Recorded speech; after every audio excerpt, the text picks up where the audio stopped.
All right there, Fangs and Infernos. We're coming towards the end of day 2 of New Jersey HorrorCon, but it's been absolutely fantastic. So much appreciation to Ryan for having us back out again. And we've been having a great time, and we know that the talent's been having a great time, and we're going to continue that on, because one of the things that's so great about what Ryan does is he loves to do that focus on a big reunion, and this has been a great one for myself and Devil's childhoods, or at least maybe young adolescence, since he and I are respectively a few hundred years old. But we're going to talk a little bit to one of the members of the Goosebumps reunion, Amos Crawley. Thank you so much, my friend. It's a pleasure, and thank you for giving us some time. Yeah, it's my pleasure. And of course, first and foremost, it's the Goosebumps reunion. You've got your peers, your colleagues, and friends lined up here with you. How do you look back at that series and your involvement in those episodes?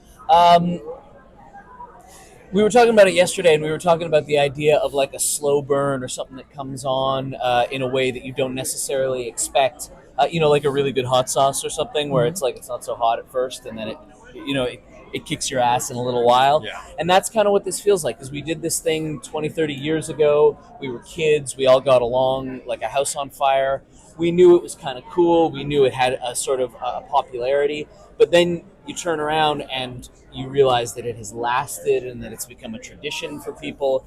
And I was gobsmacked. And then all day for the last 2 days, we've been meeting people who have been so kind and so gracious. And it just feels really lucky and very cool. Absolutely, for sure. I mean, like, I've got the complete series of Goosebumps at home, and you are also, involved in one still to this day as one of like the key episodes that they did with the haunted mask and things like that. Yeah. And even with the Funko Pop explosion, they did a haunted mask release as well. And also being involved with Goosebumps, of course, takes you to myself and Devil's, childhood favorite of Are You Afraid of the Dark? And also one of your episodes for that is highly considered a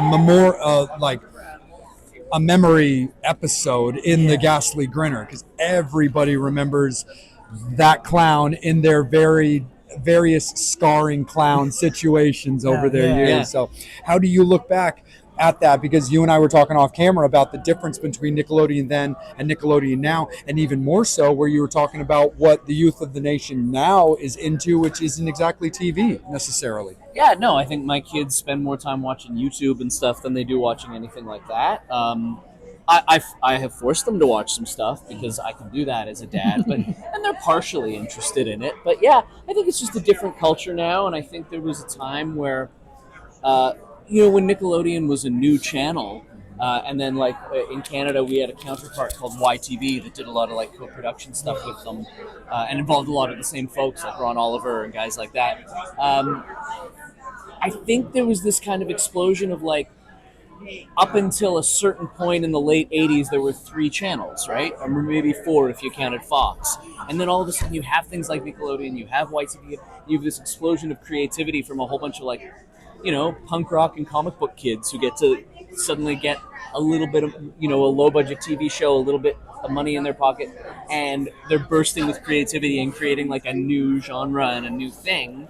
And that's probably true of the YouTubers, and I'm just too old to understand it. Yeah, no, for sure. When it comes to yourself back then as a young actor, of course, coming up in it, where there's always going to be that hunger and thirst for new jobs, new opportunities, and to build yourself up, into what they call your brand now. But back then, were you a horror fan? Because doing Goosebumps and Are You Afraid of the Dark in a very close proximity to each other, which are, horror campfire story based shows, was that intriguing to you? Were you a fan of the genre? Yeah, I mean, I'm the generation that read Stephen King when we were 8, 9 years old. I'm the generation of Nightmare on Elm Street and Friday the 13th, and like it was like an omnipresent part of your life. And I think then those shows became like the entryway drug for like people 5 years younger than me, people 10 years younger than me. But yeah, I had older siblings. I remember my sister giving me Night Shift by Stephen King when I was on set. I was shooting, I can't remember what it was, but I was like 7 or 8 years old, and she's like, "Here, read this," and I did. And now I've turned out the way that I have. Yeah. The well-adjusted adult that you've become. Absolutely. Whether or not we may or may not have a soul from yesterday. Yeah, exactly. Exactly. Devil, my friend. Yeah, you're talking about, like, especially with Goosebumps, that being the older generation at that time, and then now with Goosebumps coming kind of back out with Jack Black. What do you feel about that version of the Goosebumps and bringing out where kids might see this and be like, oh my God, I really love this movie. Oh, it's a TV series back in the day, and kind of bringing it back to you. I think it's awesome. I mean, I think, nothing belongs to anybody, right? Yeah. Like, it's out there and it's being enjoyed. And like I said, like, I have a 7-year-old who loves the books more than anything. Like, that's his go-to for it. And I don't know. I just think it's cool. Like, it's a pretty exciting thing to have, like, fallen backwards into being a part of. Yeah. And then also, being a part of something, we're going to talk about, especially with now Adam Sandler being as big as he was. Talk about working with Adam Sandler, especially on a low level with Billy Madison, kind of like that newer Adam Sandler. Yeah. Talk about your experience. I guess he wasn't like Adam Sandler Yeah. yet. Though, I mean, I was a big SNL kid, and so, like, I knew who he was, and I was pretty excited to work with him. Because we'd already done, Upperman and the Lunch Lady song and all that. Yeah. But he was the sweetest guy, and by all accounts, he still is. He was never a guy who was tucking away into his trailer or disappearing. He hung out with all the kids. He told us jokes. He stayed on set. And everybody on that movie was great. We got to hang out with Norm Macdonald. We got to hang out with Josh Mostel. Like, so many cool people. It was just a really special experience. Oh yeah, speaking of that, especially because the fact that Adam Sandler at that time is in his in his 20s and so like that. You guys are very young kids, and him going into school and stuff like that. Have you ever got those reconnections with you being an adult now with Adam? You got to have that experience. I haven't seen nor spoken to him, but I wish him the best. Yeah. I think he's doing okay. Yeah, I would say. But talk about how, with that, how did you get involved to get into that project? I would have just auditioned for it. I remember the audition process. There used to be a place called the Fashion Building on Spadina Avenue in Toronto, and there was a casting house on the 7th floor, and I remember we went up, and I guess I don't remember the first round of auditions, but then for the callbacks, he was actually there. Like, he came in and read with everybody. Yeah. And it was pretty easygoing and cool. And Tamara Davis directed it, who was married to Mike D from the Beastie Boys, and that was a big deal for me. I had actually seen the Beastie Boys that summer, so I got to badger her with questions about her husband, which I'm sure she loved. No, it was great. It was amazing. Yeah. And then, it's obviously, it's a different time period now, but for kids who want to get into filming, what advice would you give them being a young actor to go into, if they want to pursue something like that? What advice would you give them? I would say go for it. Do what you want to do, and don't let your sense of self-worth be wrapped up in it in any way. Like, any kid who shows up in anything, or any adult for that matter who shows up in anything, it's because there's something like authentic and true about that person.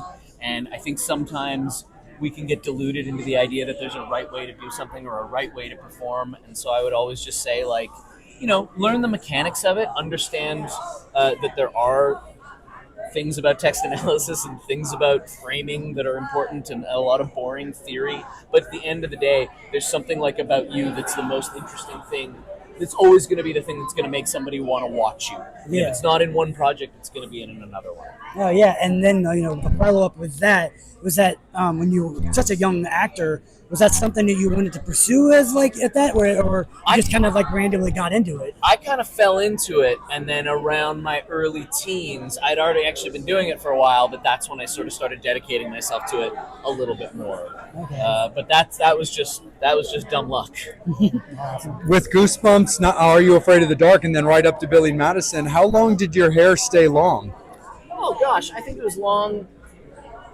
It was long for like 2 or 3 years, and I remember when we were doing Are You Afraid of the Dark, they asked me to cut it, and I said no, and so I assumed that I wouldn't get it, and but they were gracious enough to let me keep it. But I did actually cut it for the next project I did, because it was a movie called Lives of Girls and Women that was set on a farm in like 1930, and there was no way I was going to get away with having long hair. Yeah. So I actually went from that to a full buzz cut. Oh wow! Which I figure if you're going to do it, that's the way to go, right? Yeah.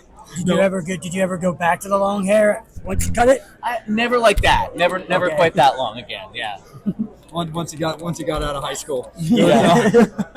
No, absolutely, for sure. And when it comes to like, now, being a parent and stuff, have your kids started showing any of the bug, or are they interested casually maybe? My eldest is more into music. That's his thing. I think that if he ends up performing in any way, that's where it's going to live, and we'll see what happens. I won't discourage it, but we'll just see. Like they're their own people, which is like kind of the frightening and exciting thing about being a parent, I guess. Yeah. Sure. And is there anything that you would change about, kind of the Goosebumps universe if you could go back into that? Because, of course, you've got the books that spawned the show and right up to what Devil was saying with the Jack Black movies. Yeah. But is there anything looking back on that world, relationships with or without your peers that you maybe look back on that you would maybe change in any way? I don't think there's anything I would change.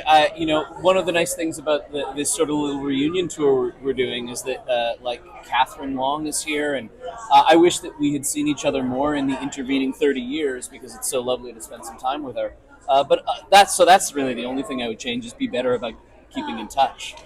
No, absolutely. And of course, based on what you're allowed to discuss, can you let us know what you have going on for the rest of 2025 into 2026? I've got a few episodic things that'll be airing in the next couple of weeks, and then I'm about to go and shoot something that unfortunately I can't talk about. Of course, called NDA? Oh, yeah, I have this, called yeah, NDA. it's called NDA. Yeah, but you can keep your eyes peeled. I'll show up on a couple of network things in the next couple of weeks. Absolutely, for sure. Devil, anything final from And yourself, then my guy? one last thing, because I want to talk about it. We just recently were at PA HorrorCon, and Hannah Hall was there. Cool. Talk about working with the Virgin Suicides. Yeah, I mean, talk about being a little bit starstruck. Like that was, like Sofia Coppola that was her first film as a director, but you certainly know what that family is, what that legacy is. Yeah. But everybody was really, really nice. It was a unique shooting schedule because we actually shot like a couple of different characters, and I think in the end I only ended up being in a very small role in it, but I did actually spend a couple of days with everybody doing a few different roles before it got edited together. So it was pretty cool. The movie turned out okay. Yeah. Was there a project that you were possibly going to, as a child actor, or even going into an adult actor, that you were looking into and almost had that role that you didn't quite get that you can mention? I mean, a million of them, right? Like you come close on so many things. I always hesitate to talk about them because it's not like the people who ended up in them are fantastic. But yeah, I think you talk to any actor and we'll all have 5 or 10 stories of like, if only this one thing would change. Was there a White Rabbit though? Because usually when we talk about people, there's always that one movie that I was this close, but then blah blah blah got it. That you're kind of like, oh man, I wish, not disrespecting the actor that got it, but like. There were a few of them. I came very close to doing Baz Luhrmann's Romeo and Juliet. I came very close to playing a part in Unforgiven, the Clint Eastwood movie, as a kid. Later in my life, I came very close to doing a Broadway show that had a big movie star attached to it, and I was so excited about it. And then they dropped out, and so therefore there was no, the funding for the show fell through. But, that's going to be true of everybody, right? Yeah, like exactly. everybody, maybe one day you walk down the street and you maybe missed meeting your soulmate or whatever, but then there's like another soulmate down the road. And I wouldn't change anything. And I certainly wouldn't change anything when I get to come to a place like this and meet a whole bunch of cool people who are just so gracious and kind. Absolutely. And when your kids were growing up a little bit before YouTube took over your life, was there ever times that you were channel surfing and the Magic School Bus was playing and you stopped? Well, more than that, they wheel it into the classroom during science class, and they would come home and they'd be like, "We watched this thing," and I would say, "Oh, I was on that." No, you weren't. And I'd have to prove it.